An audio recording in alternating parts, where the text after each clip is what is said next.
Weather Service in Upton, New York has issued a special marine warning for lower New York Harbor until 10:45 a.m.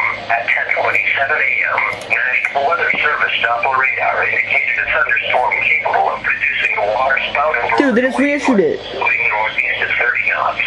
Thunderstorms can produce sudden waterspouts. Waterspouts can easily overturn boats and create locally hazardous seas.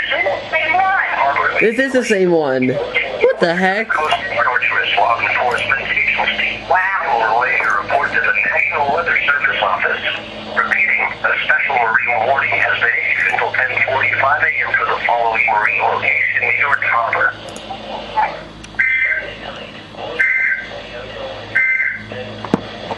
Here is the forecast.